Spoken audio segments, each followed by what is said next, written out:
पंजाब के बारे में कुछ जानते नहीं हैं। आप सिर्फ अपनी टीआरपी के लिए आए हैं। लगाइए आप टीआरपी के लिए सवाल और सिद्धू देगा आपको जवाब ठोक के। देखो जी, झूठ बोले कौआ काटे। और नवजोत सिंह सिद्धू 5 इलेक्शन जीता है और आप जो मर्जी बोलते रहिए, दिल्ली में बैठ के आप तय नहीं करेंगे। अगर नवजोत सिंह सिद्धू के ऊपर यही इल्जाम जो आप लगा रहे हो ये लगते तो नवजोत सिंह सिद्धू आज कांग्रेस का प्रधान ना होता। जब भी बोला है सच बोला सिद्धू ने, सोच समझकर ही मुंह खोला सिद्धू ने। सच से देखें कितने घायल होते हैं, छोड़ दिया है तोप का गोला सिद्धू ने।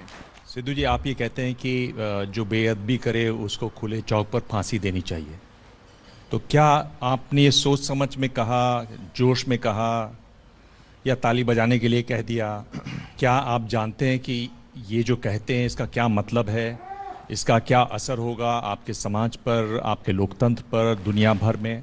क्या आप जानते हैं कि तमाम जानने वालों के बावजूद ये इस तरह की फांसी नहीं होती, कम से कम हिंदुस्तान में? देवांग साहब, शायद आपके ज्ञान में इजाफा कर दूं मैं। जहां कोशिशें हुई लोगों ने दे दी, समझे? ये जो मैं क्या कह रहा हूं, मैं ये नहीं कह रहा हूं कि लोगों ने दे दी। क्यों? वो फांसी पे लगा दिया जी, उन्होंने सजा दे दी। क्यों? क्योंकि 6 साल हो गए बेअदबी को।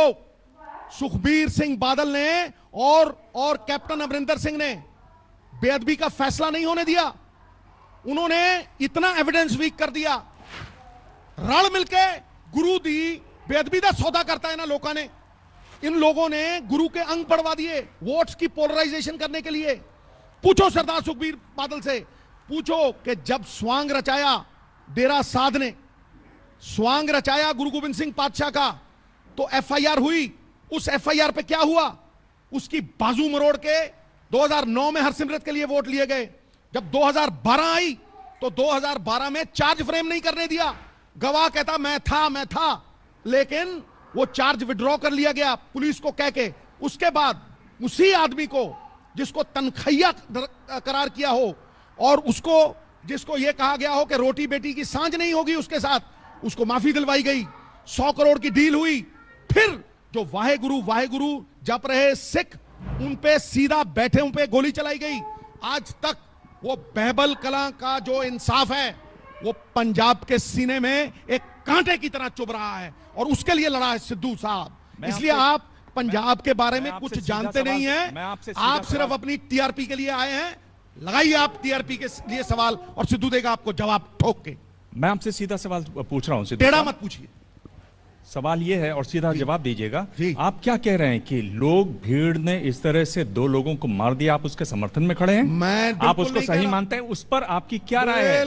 ये जो भीड़ इस तरह से मॉब लिंचिंग करके लोगों को मार रही है, इस पर आपकी क्या राय है? उन लोगों पर आप क्या कहना चाहेंगे? उनको सजा होनी चाहिए या नहीं होनी चाहिए? मैं कहता हूं कि आप शब्द मत डालिए मेरे मुंह में। ये मेरे कहने या मेरे सुनने या मेरे सहमति या मेरी असहमति से कुछ नहीं हुआ।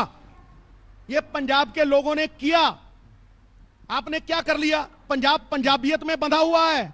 और मैं आपको बता दूं कि ये एक चाल है। जब इलेक्शन में महीना रह जाता है तो बेअदबी होती है। जब इलेक्शन में 1-1.5 महीना रह जाता है तो बम आ जाते हैं, तो फिर टिफिन बम भी आ जाते हैं। ये कौन लाता है गुरु?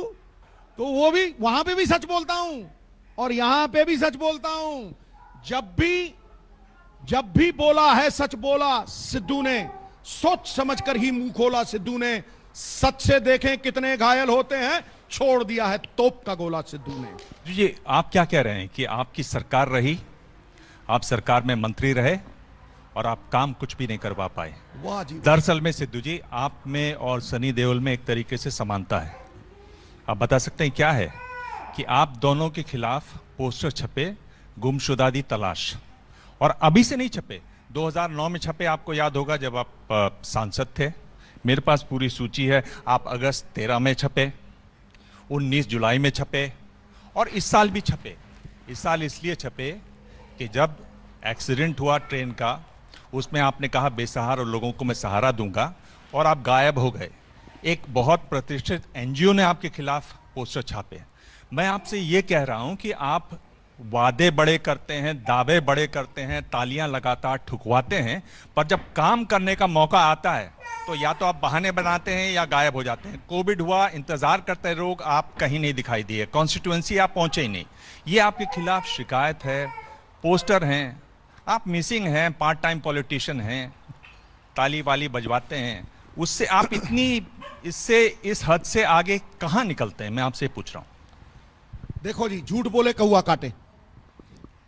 सनी देओल साहब पहला इलेक्शन लड़ते हैं और आज तक वो वापस नहीं आए। धर्मपाजी एक इलेक्शन लड़ते हैं, आज तक वो भी वापस नहीं आए। और नवजोत सिंह सिद्धू पंजाब में 6 इलेक्शन लड़ते हैं और 6 के 6 जीतते हैं, एक ही जगह पे अमृतसर में ही जीतते हैं। तो आपको फर्क नहीं लगता? कौन सा ऐसा सेलिब्रिटी है देवांग साहब, वो उस पोस्टर छपे नहीं, वो छपवाए गए। नंबर 1। नंबर 2, कौन सा ऐसा सेलिब्रिटी है जनाब जो 5 इलेक्शन लगातार एक ही जगह से जीता हो? पहली इलेक्शन जीतता है वो सेलिब्रिटी, दूसरी इलेक्शन जीतता है उसका काम, तीसरी इलेक्शन जीतता है विश्वास, और चौथी इलेक्शन जीतता है देवांग साहब उसका किरदार, उसकी विश्वसनीयता। और नवजोत सिंह सिद्धू 5 इलेक्शन जीता है। और आप जो मर्जी बोलते रहिए, दिल्ली में बैठ के आप तय नहीं करेंगे। अगर नवजोत सिंह सिद्धू के ऊपर यही इल्जाम जो आप लगा रहे हो ये लगते, तो नवजोत सिंह सिद्धू आज कांग्रेस का प्रधान ना होता, 4 बार का एमपी ना होता, 2 बार का एमएलए ना होता। अक्टूबर 2018 में ट्रेन दुर्घटना हुई, आपने कहा जो लोग बेसहारा होंगे मैं उनकी मदद करूंगा। आज भी आप वहां नहीं दिखाई दिए। आज भी उन लोगों ने पोस्टर लगाए आपके मैं खिलाफ। कह रहा हूं उसके बाद एक मिनट उसके बाद लोकसभा का इलेक्शन हुआ।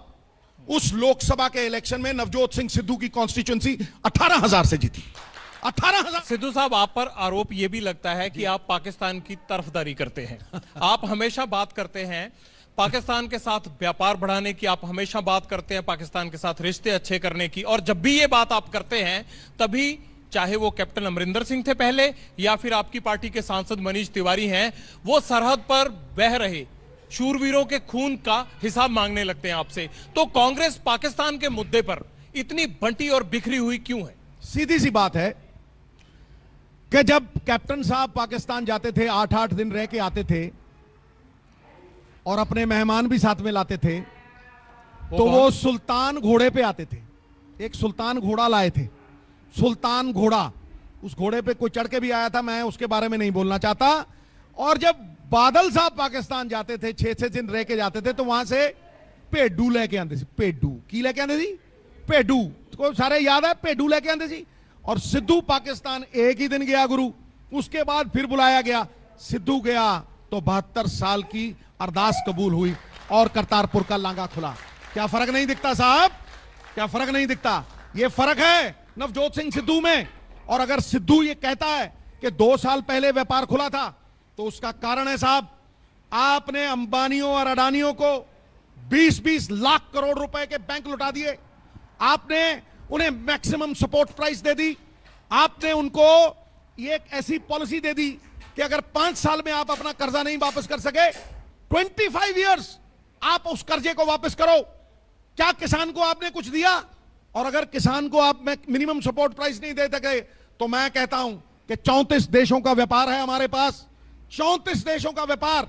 जो आपने 30 साल में किसान की गेहूं की एमएसपी 330 से 1700 की, बॉर्डर पे रखो 34 देशों के आगे 1700, 300, 3000 पे होती है सीधी। एक दिन में 1300 बढ़ती है। 3200 की बासमती रखो, 7000 की बिकती है कोई मार्केट मोदी साहब के साथ ऐसी? मैं नहीं कहता कि भाई जो लोग शरारत करने वाले हैं, जो लोग आतंक फैलाने वाले हैं, उनको सजा याफ्ता कीजिए, मैं कहता हूं ठोक के। लेकिन जिनके पास पासपोर्ट हैं, एसएसपीओ ने शनाख्त की है, उनका सामान 2100 किलोमीटर अडानी के पोर्ट के क्यों जाए? वो 22 किलोमीटर सीधा क्यों ना जाए? ये पूछता है सिद्धू।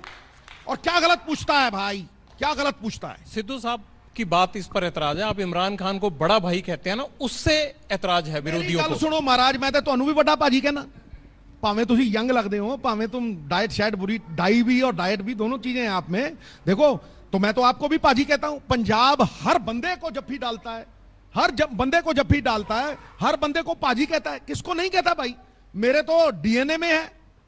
मैं तो सिवाय दिवांग साहब के सबको पाजी